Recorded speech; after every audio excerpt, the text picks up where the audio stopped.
सूरत का चर्चित चिराग गोटी मामला, जहां एक नाम ने पूरे शहर में डर, गुस्सा और सवाल तीनों खड़े कर दिए हैं। सोशल मीडिया पर तस्वीरें वायरल, नेताओं के साथ फोटो और आरोप ये कि सिस्टम के सहारे अपराधी बच जाते हैं। लेकिन अब इस मामले में कतारगाम के विधायक वीनू मोररिया ने अपनी चुप्पी तोड़ी है और जो कहा है उसने पूरी बहस का रुख बदल दिया है। पिछले कुछ दिनों से सूरत में एक ही नाम चर्चा में है, चिराग गोटी। सोशल मीडिया पर उसकी कई तस्वीरें वायरल हुई जिसमें वह अलग अलग नेताओं के साथ नजर आ रहे हैं और यहीं से शुरू हुआ असली सवाल, क्या अपराधियों को राजनीतिक संरक्षण मिलता है? क्या तस्वीरें ही ताकत का प्रमाण बन जाती है?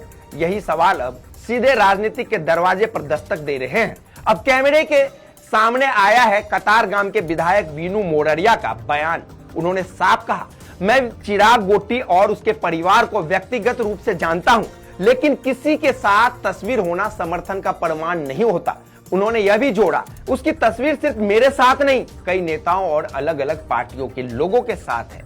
मैं यह नहीं कहता कि वह किसी पार्टी का है, क्योंकि गुंडों की कोई पार्टी नहीं होती, कोई समाज नहीं होता। विधायक ने दो टूक कहा, गुनाहगार गुनाहगार ही होता है और इसके खिलाफ कड़क से कड़क कार्रवाई होनी चाहिए। कोई गुनहगार होता है, उनका कोई पक्ष नहीं होता है, कोई समाज नहीं होता है। गुनहगार गुनहगारी होता है और गुनहगार के सामने कार्यवाही कड़क होनी चाहिए। उन्होंने पुलिस में उनकी कभी पैरवी नहीं की, यहाँ तक कि उन्होंने कहा वह मेरे गांव का है, लेकिन अगर वह मेरे परिवार का भी होता तब भी मैं उसकी पैरवी नहीं करता। अब इस पूरे बयान के बाद राजनीतिक आरोप प्रत्यारोप के बीच एक बात साफ होती दिख रही है।